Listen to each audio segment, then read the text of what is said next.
भक्त बांधवांनो, भगिनी आणि माता,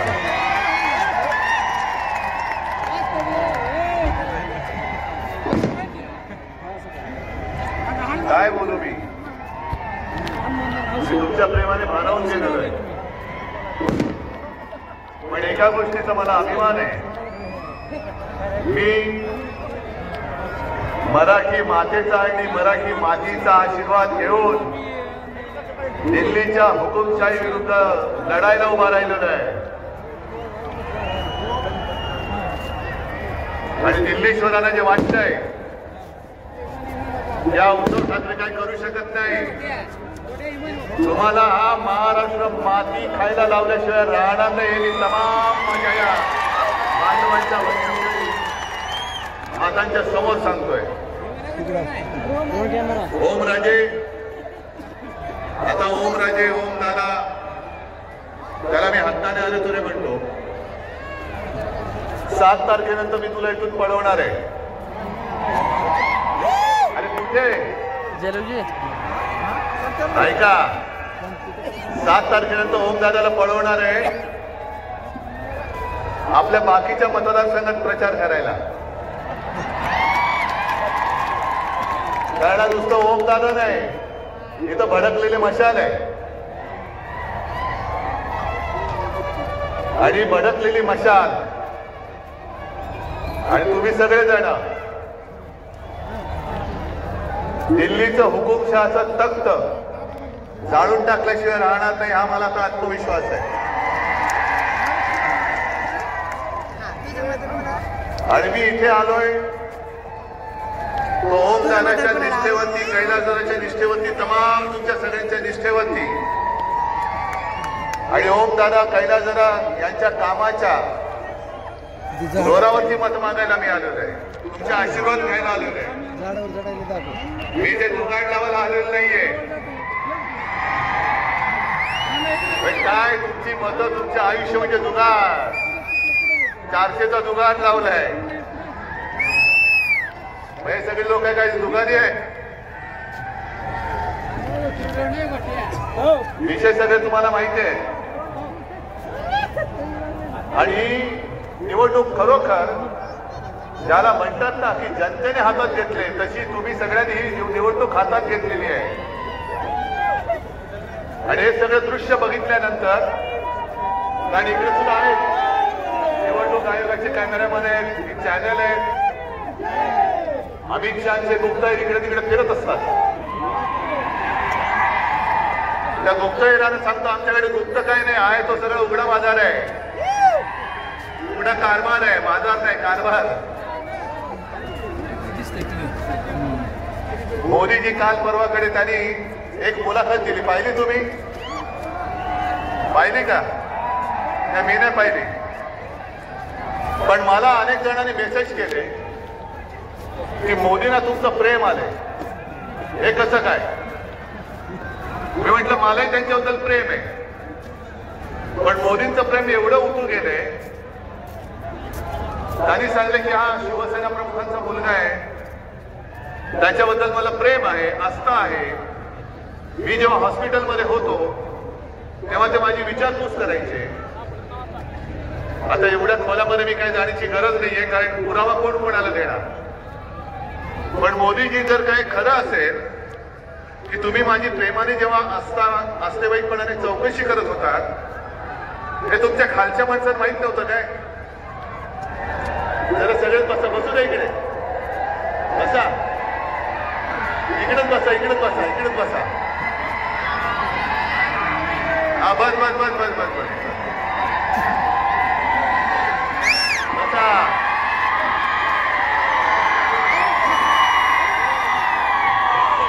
अरे बसा करा काय? अरे बस बस बस.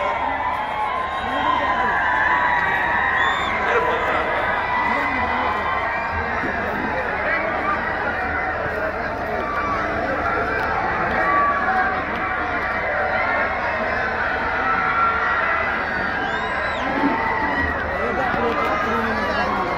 ठीक आहे, आता मला बोलू द्या जरा, जरा कैलास जरा पाठी. हे बघा सगळ्यांनी शांत बसा, थोडंसं खाली बसा. खाली बोला, खाली बसा. बोला छत्रपती शिवाजी महाराज की, छत्रपती शिवाजी महाराज की. धन्यवाद. सगळ्यांना विनंती, थोडं शांत बसा आणि साहेबांना बसून घ्या.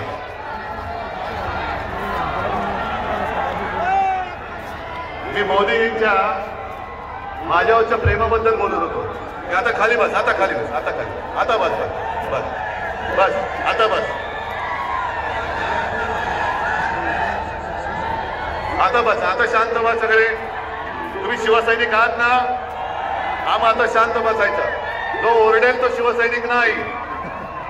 जो शिवसैनिक असेल तो शांत बसेल. शिवसैनिक असेल तो शांत बसेल. शाबास, बसा, शाबास.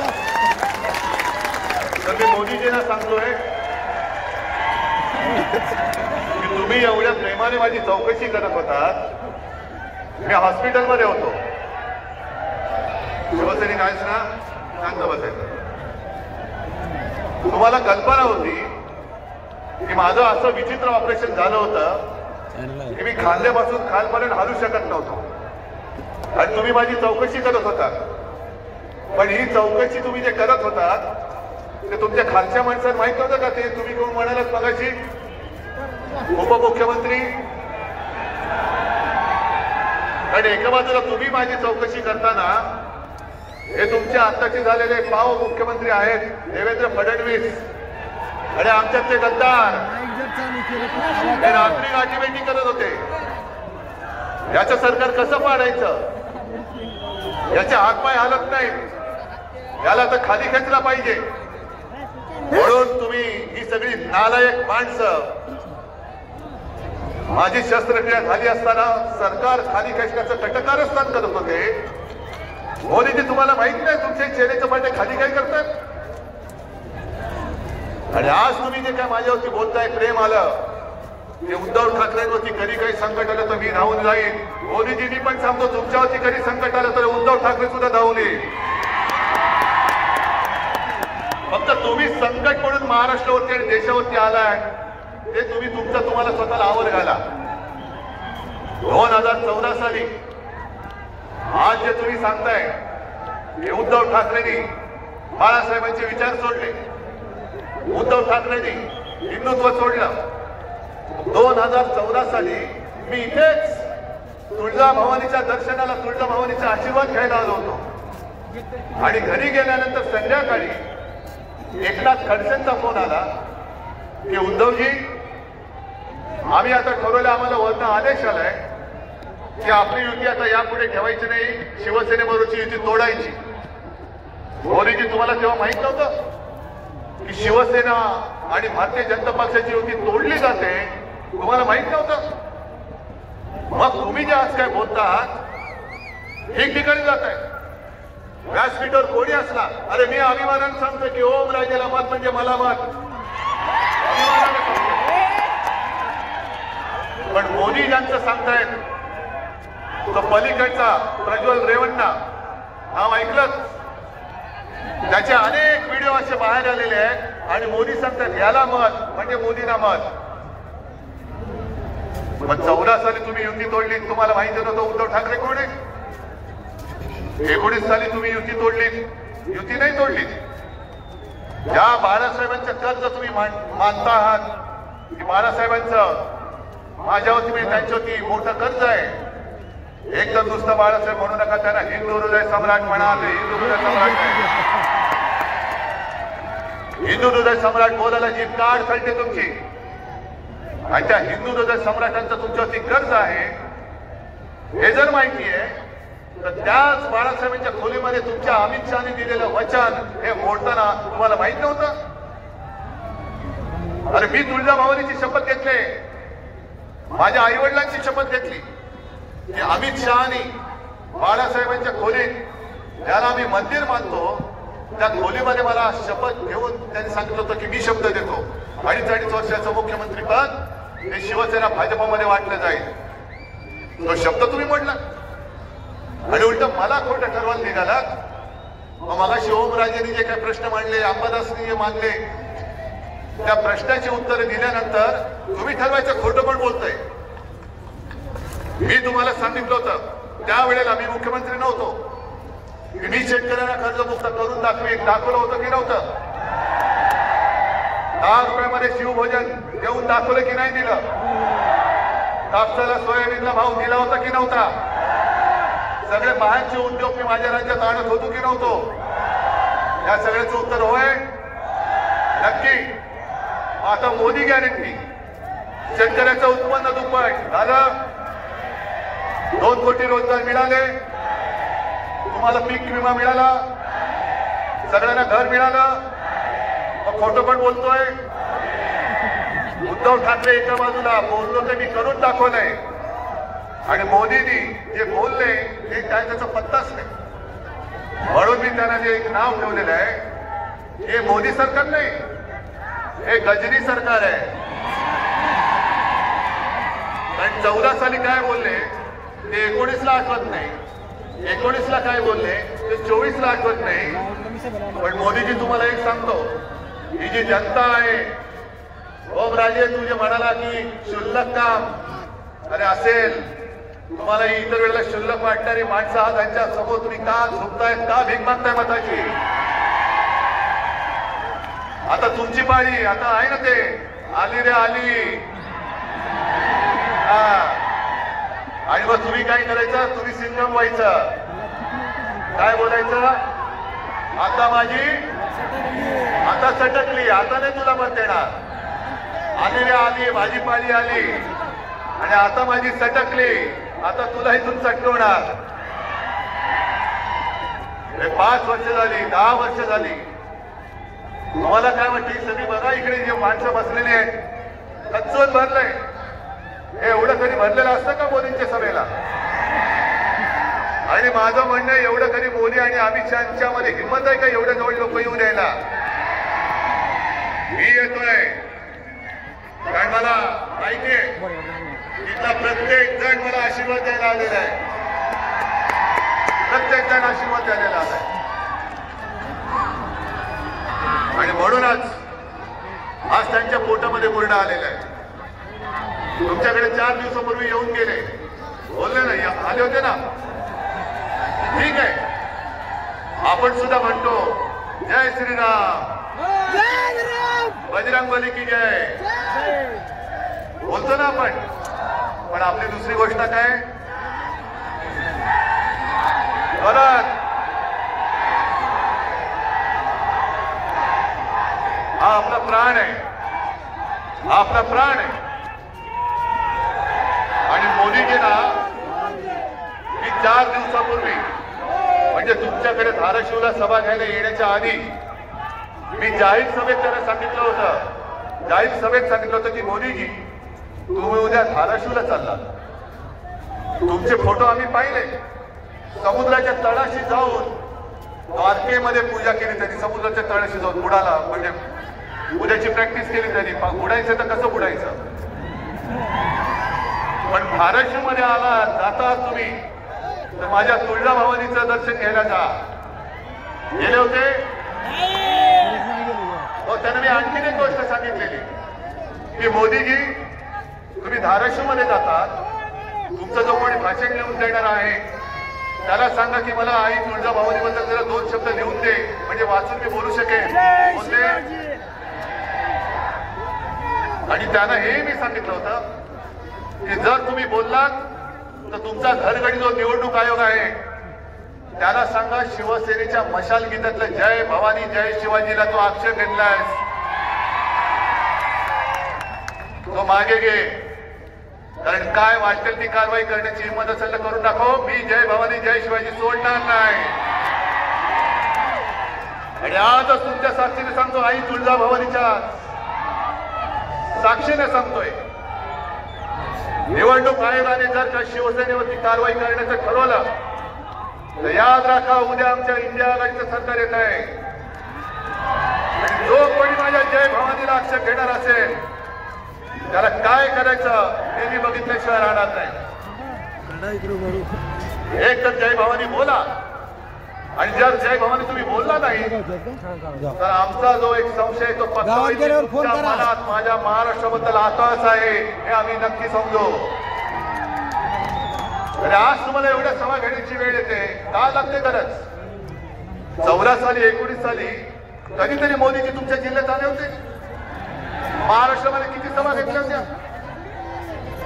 जास्त नव्हत्या घेतले. पण आता जवळपास प्रत्येक जिल्ह्यात जात आहेत, प्रत्येक गल्लीबोळात जात आहेत. पण हा महाराष्ट्र तुम्हाला तुम्ही जिंकू शकणार नाही. मला जर वाटत असेल याच हिंदू हृदय सम्राट आमच्या सोबत नाही, अरे कोण बोलतोय माझ्यासमोर? सगळ्यांच्या हृदयात हिंदू हृदय सम्राट शिवसेना प्रमुख आहे.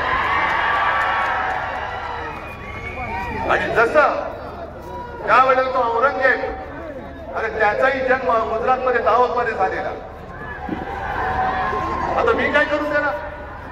गुजरातमध्ये त्याचा जन्म झाला, मी काय करू शकतो? पण तो सुद्धा शिवछत्रपतींनी निर्माण केलेलं हिंदवी स्वराज्य बुडवायला गिळायला आला होता. पण जेव्हा जेव्हा महाराष्ट्र होती संकट येतं, तेव्हा आम्ही सगळे जात पात धर्म विसरून महाराष्ट्र धर्म काय आहे ते आक्रमणकर्त्याला नेस्त नाबूद करून दाखवून देतो. आज तीच वेळ आलेली. आज मी तुमच्यासमोर भाषणाला येण्याच्या आधी तुम्ही सगळ्यांनी पाहिलं असाल, मला संविधान भेट म्हणून दिली, संविधान भेट दिली. हे संविधान ज्याच्यावरती आपला देश चालतो. मोदीजींना 400 पार कशाला करायचे? कशाला? संविधान बदलायला. का बदलायचंय? कारण महाराष्ट्राबद्दलचा आकाश एका सामान्य कुटुंबात, दलित कुटुंबात जन्मलेल्या महामानवाने, शिवसैनिकांना साध्या एका दलित कुटुंबात जन्मलेल्या महामानव डॉक्टर बाबासाहेब आंबेडकरांनी लिहिलेलं संविधान हे यांना पटत नाहीये, पचत नाहीये. हे यांचं बुरसटलेलं गोमूत्रधारी हिंदुत्व. या गोमूत्रधारी हिंदुत्वाने माणसाला माणूस म्हणून जगायला ते देत नव्हते. आणि त्या वाईट रूढी परंपरा विरुद्ध जसे डॉक्टर बाबासाहेब आंबेडकर महामानव लढले, तसेच माझे आजोबा प्रबोधनकार ठाकरे सुद्धा लढले होते. आम्ही हिंदू आहोत, पण तुमच्यासारखे बुरसटलेलं नाही. आमचं हिंदुत्व हे देवळात घंटा बडवणारं नाही. आमचं हिंदुत्व जो देशद्रोही आहे त्याला बडवणार आमचं हिंदुत्व आहे. आणि ही जी पोटदुखी आहे की त्या सर्वसामान्य दलित कुटुंबात जन्मलेल्या डॉक्टर बाबासाहेब आंबेडकर यांनी मोठ्या बुद्धिमत्तेने ही घटना आपल्याला दिली. ती घटना आम्ही कशी पाळणार? आम्ही उच्च आहोत. अरे तुम्ही घटनेला हात लावण्याचा प्रयत्न करून बघा. ज्या दिवशी ही घटना बदलण्याचा प्रयत्न करतील त्या दिवशी अख्खा देश पेटून उठल्याशिवाय राहणार नाही. तुम्हाला काय वाटतं? देश म्हणजे देशातली माणसं ही काय गुरढोरं? वाटेल तसं त्यांना हाकायचं, वाटेल ते त्यांना सांगायचं. अरे तुम्ही एकदा दोनदा संपूर्ण देशाला मूर्ख बनवू शकला असाल, सर्वांना तुम्ही एकदा मूर्ख बनवू शकाल.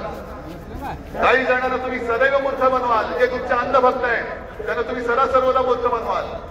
पण तुम्ही या सगळ्यांना सर्व काळ मूर्ख बनवू शकणार नाही. आता जनता ही जागी झालेली आहे, जनता जागी झालेली आहे, जनता पेटून उठलेली आहे. प्रत्येक वेळेला काही झालं, निवडणूक जवळ आल्यानंतर हिंदू मुस्लिम करायचं, हिंदू मुस्लिम दंगे लावायचे. काय करता सांगा? प्रत्येक वेळेला दंगे करायचे. आणि आता त्यांनी नवीन काढले. म्हणजे मी बातम्या वाचत असतो, बातम्या बघत असतो. इंडिया आघाडी जिंकली त्यामुळे पाकिस्तानला आनंद होईल. का पाकिस्तानला आनंद होईल? अरे आमच्यापैकी कोणीतरी न बोलवता नवाज शरीफचा केक खाऊन आलो होतो तुमच्यासारखा? आमच्यापैकी कोणीतरी तिथल्या त्या जिनाच्या कबरीवरती डोकं टेकून आलं होतं? नाही. पण आपल्यामध्ये मारामारी लावायच्या. अरे इकडे सुद्धा मुस्लिम समाज मोठ्या प्रमाणावरती आमच्या सोबत आलेला आहे. आणि जे मुस्लिम बांधव माझ्यासमोर येऊन मला बोलतात की उद्धवजी आता तुम्हीच आमची शेवटची आशा आहात. मी त्यांना विचारतो की अरे तुम्ही, मी तर हिंदुत्ववादी आहे, त्याला आपला हिंदुत्व आम्ही मंजूर आहे. कारण मी जे तुम्हाला मागे सांगून गेलो होतो की आपलं हिंदुत्व हे घरातली चूल पेटवणार आहे आणि भाजपचं हिंदुत्व हे घर पेटवणार हिंदुत्व आहे. आम्हाला घर पेटून आमच्या पोळ्या भाजायच्या नाही.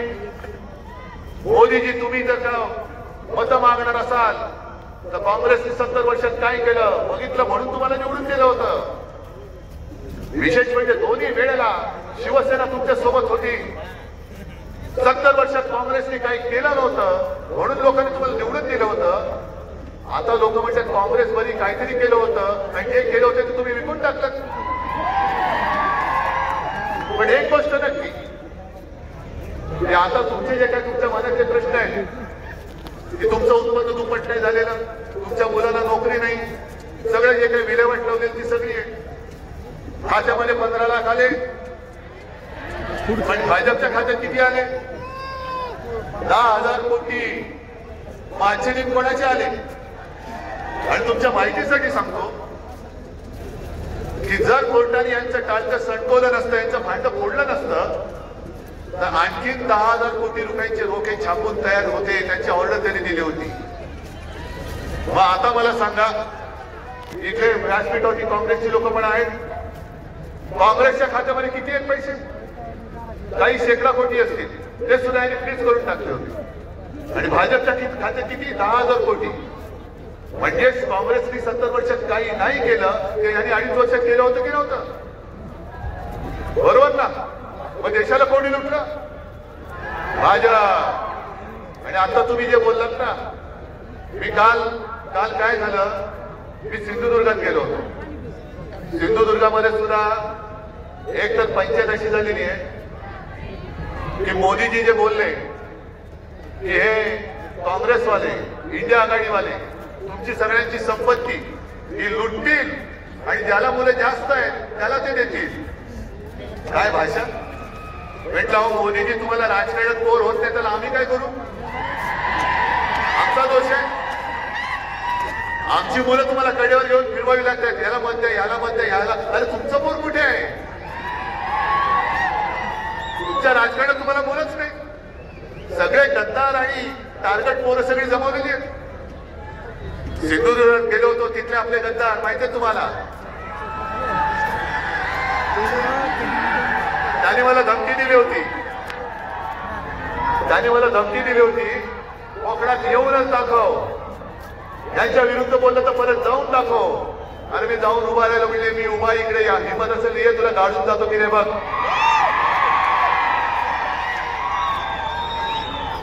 कोकणातली माणसं तुला तिकडेच काढतील पण संपूर्ण राज्यभर माझी माणसं गल्लीबोळामध्ये पसरलेले तुला फिरून येतील काय? पण तिकडे सुद्धा सकाळी अमित शहा येऊन गेले आणि अमित शहा काय म्हणाले? ही नकली सेना आहे, नकली सेना, ही नकली सेना, ही नकली सेना. मग मी त्याने काय बोललो?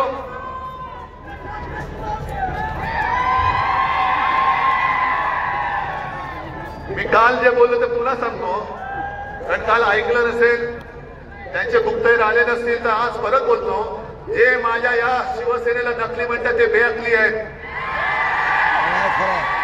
बेअकली आहे.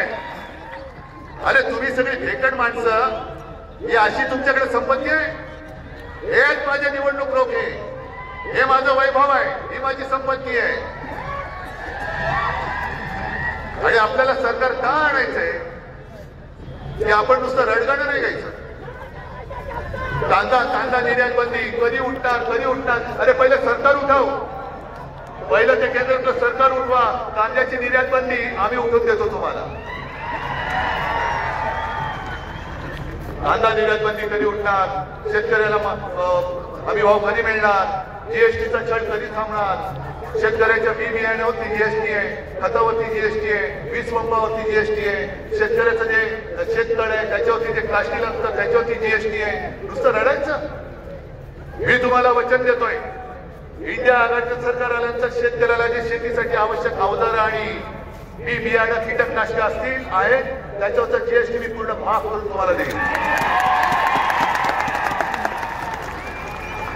आणि इथे छोटे मोठे व्यापारी सुद्धा आहेत, गुजराती असतील, त्याला किती छळ होतो जीएसटीचा.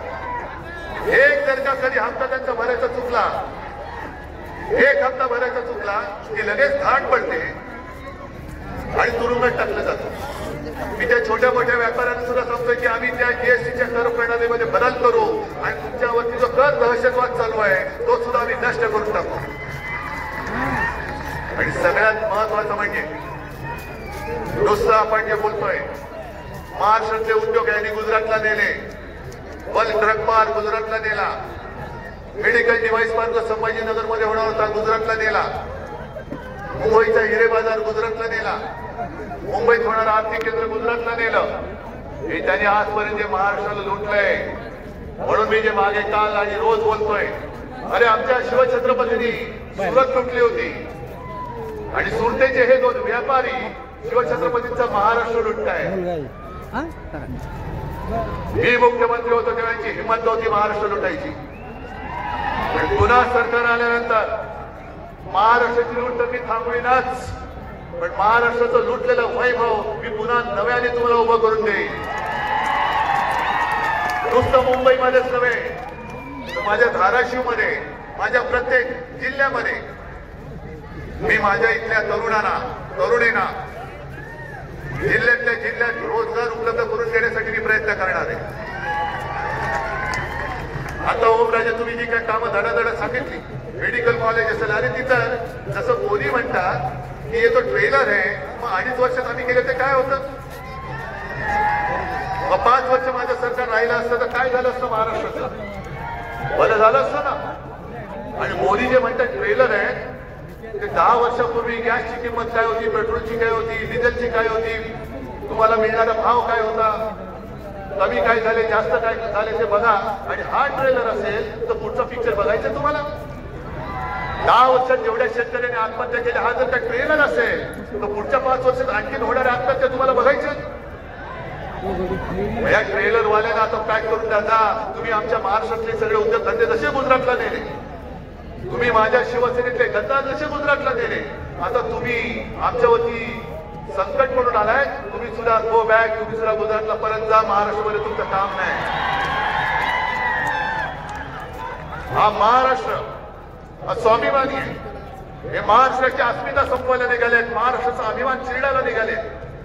म्हणून मराठी माणसाच्या आणि महाराष्ट्राच्या हितासाठी लढणाऱ्या शिवसेनेचा ते घात स्वरूपात आहे. मंजूर आहे तुम्हाला? तर तुम्हाला काय वाटतं, तुम्ही धनुष्यबाण चोरलात आणि माझी शिवसेना संपवली? एक बाण तुम्ही चोरला, चोराच्या हातामध्ये धनुष्यबाण दिलं. पण आता ही मशाल जास्त भयानक आहे. मशालीचा जो धा आहे, आणि मगाशी मला वाटतं ताईने सांगितलं की हनुमानाने आपल्या शेपटीची मशाल करून लंका जाळली होती, तशी यांची ही हुकुमशहाची लंका आपल्याला जाळून टाकायची. आज मराठवाड्यामध्ये पाण्याची टंचाई आहे ना? आलं का घर घर नल आणि नल से जल? मग त्याच्यावरती कोणी बोलतात? अमित शहाजी, तुम्ही मला जे आव्हान दिलं काल की तुमच्यात हिंमत असेल तर याच्यावरती बोला. तुम्ही तुमच्या हिंमत असेल तर सावरकरांवर बोला. सगळ्यावरती बोलायची माझी तयारी आहे. पण जर अमित शहाजी तुमच्यामध्ये थोडीतरी लाज राहील असेल, हिंमत तर नाहीच आहे, तर जनतेच्या प्रश्नावरती बोला. कधी देणार माझ्या मराठवाड्याला पाणी? 10 वर्षामध्ये केंद्राने काय दिलं मराठवाड्याला, त्याच्यावरती चर्चा करा. मोदीजी, तुम्ही 10 वर्षापूर्वी चाय पे चर्चा केली होती ना? आता 10 वर्षात केलेल्या कामावरती चर्चा करा. आणि जो जिंकेल, मी निवडणुकीतला बिनशर्त माघारी घे आणि घरी जाऊन बसेल. जनतेने ठरवायचं की कोण खरा आणि कोण खोटा. माझी तयारी आहे. माझी 2.5 वर्षाची कामं मी तुमच्या समोर ठेवतो आणि मोदीजी 10 वर्षाची तुमची कामं तुम्ही माझ्या महाराष्ट्रासमोर ठेवा. होत जाऊ दे. ईडी, इन्कम टॅक्स, सीबीआय त्यांचे घरगडीच आहेत, पण काळजी करू नका.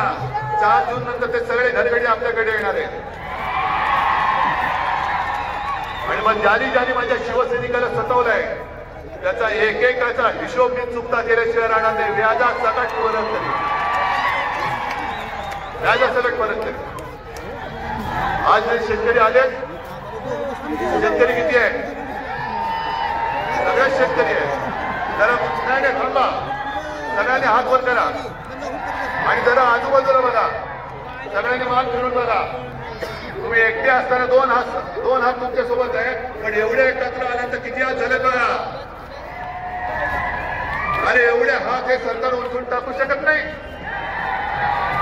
हे ईडी इन्कम टॅक्स सीबीआय घेऊन येतात म्हणून मी यांना भेकड म्हणतो. अरे आम्ही तर मी माझ्या लोकांसोबत तुमच्या समोर येतो आणि माझं आज सुद्धा आव्हान आहे की तुम्ही माझ्या शिवसेनेला ज्या पद्धतीने फोडण्याचा प्रयत्न केला, माझं धनुष्यबाण होतं तो लवाद तुमचा घरगडी दुसरा नोकर, तो निवडणूक आयोगात तुमचा पहिला घरगडी. मग ही सगळी यंत्रणा वापरून तुम्ही दरोडे घालतात. जर तुमच्यामध्ये परत एकदा सांगतो लाज लज्जा शरम असेल तर मी या जनतेत येऊन उभा राहतो आणि लवादाला म्हणत तू येऊन उभा राहा आणि मग लोकांना सांग शिवसेना फोडायची. मग बघूया लोक कोणाचं कानपट फोडताय. तुम्ही उघड उघड सगळी जी धुलुमशाही चालवलेली हुकुमशाही चालवलेली जे नड्डा बोलले होते त्यांचे अध्यक्ष, या देशामध्ये फक्त एकच पक्ष राहील म्हणजे तो भाजपा. हे स्वतः नड्डा बोलले. तुम्ही प्रयत्न करून बघा तुमचा भाजपा आम्ही आता औषधाला सुद्धा शिल्लक ठेवणार नाही. हा जोश जल्लोष हा बोलताय हे मगाशी तू इकडे दाखवत आहे ईव्हीएमचं, हे सगळ्यांना कळले का नीट? उमेदवार सांगण्याची गरज आहे, निशाणी सांगण्याची गरज आहे, पण ही निशाणी घरोघरी पोहोचले.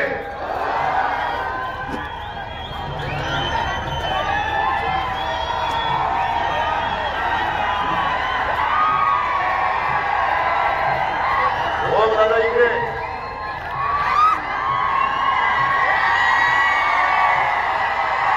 माझा ऐका ऐका.